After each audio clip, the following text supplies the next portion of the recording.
Hey there everyone, I'm back again with a review of another ball watch. And I'm only going to say this full name once. The Ball Engineer Master 2 Diver Chronometer. Yes, that is the full name. And before we go any further, I seriously think Ball needs to rework all their model lineups and names. I mean, when you go to the website and you go through all the collections and models, it's not only confusing, but so many are similar, or so similar, I should say, and none really stick in your head or roll off the tongue. Ball Dual Crown Diver would have worked well here, among many other names. But this is a good looking diver, and I have it here with the rubber strap, but it is available on a bracelet. Pricing starts at $2,500 with this rubber strap, but if you want the bracelet, it's only $100 more. This new dual crown piece is sized at 42 millimeters, has two crowns, one for the time and one to rotate the inner bezel, and does so in kind of a unique way, and of course, as always, is loaded up with tritium tubes.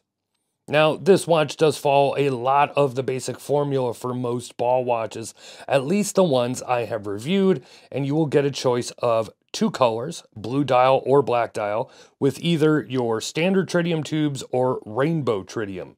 And as I said, you could choose either the rubber strap or the bracelet. I chose this rubber strap as I just didn't like the look of the bracelet from the pics I saw on their website. It has large, super high polished center links that are raised as well, and I just prefer the look of the rubber strap with this one, though you may disagree. Before I get to the dial and case, let's talk about these crowns. We have all seen dual crown dive watches like this with an inner rotating bezel, whether it be a true ESPA compressor case or any of the multitude of watches that copy that style, as it is quite popular these days. Yet, I don't think I've ever come across one where the crown operates as this one does. Usually the crown is either a non-screw-down crown that you can just move and set the bezel, or you have the ones that screw down that you have to unscrew to set. This one, though, it does not screw down, but you have to push it down to rotate it, and it has an audible click and feel, much like a standard outer bezel would.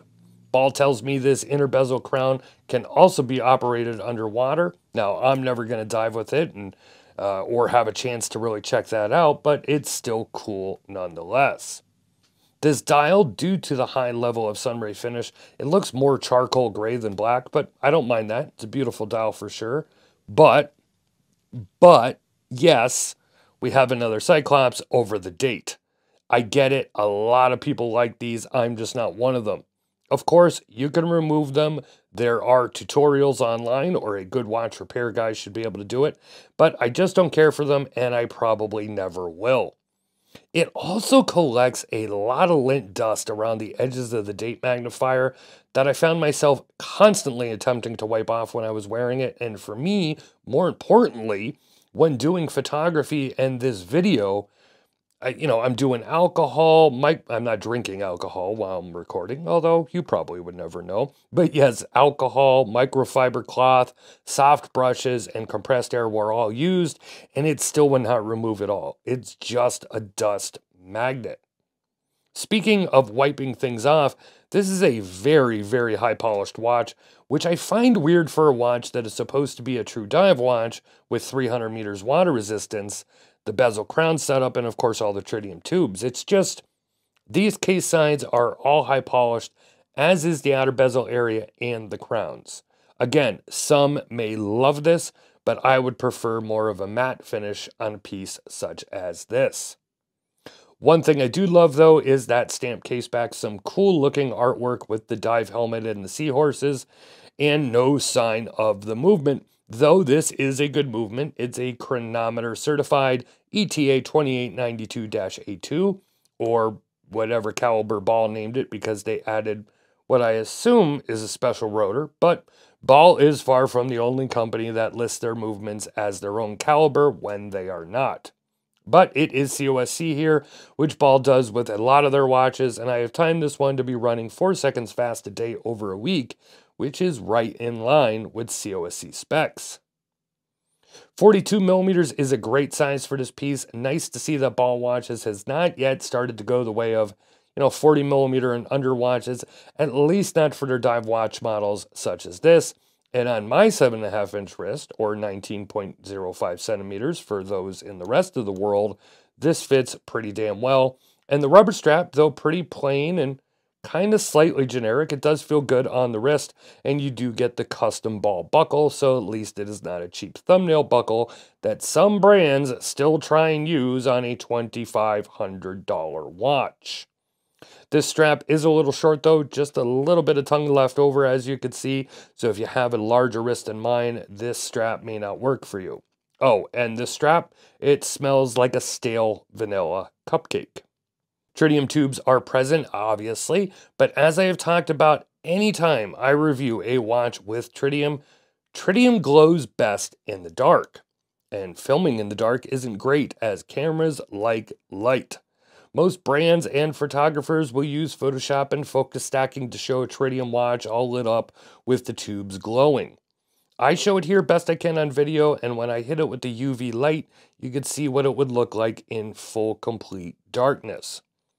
For those that want constant lume in the dark without ever having to charge it, tritium is of course the way to go. And an interesting part here about the lume, the internal bezel is lumed, but that is not superluminova, that is tritium as well. Think of it like a sandwich dial.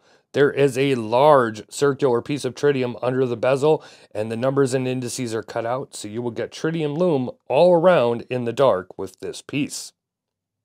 Now, I love the overall look, or should I say the case shape and dial, and this ball dual crown piece, there are a few things I would change, and I think that would things that would appeal to me more. Keep in mind, this is just one person's opinion. Get rid of all the high polish and go satin brushed or a mix of blasted and brushed, and while we're at it, make it titanium. I think a super lightweight piece like this in 42 millimeters with a matte finish would look fantastic. Let me know what you think of that down in the comment section below.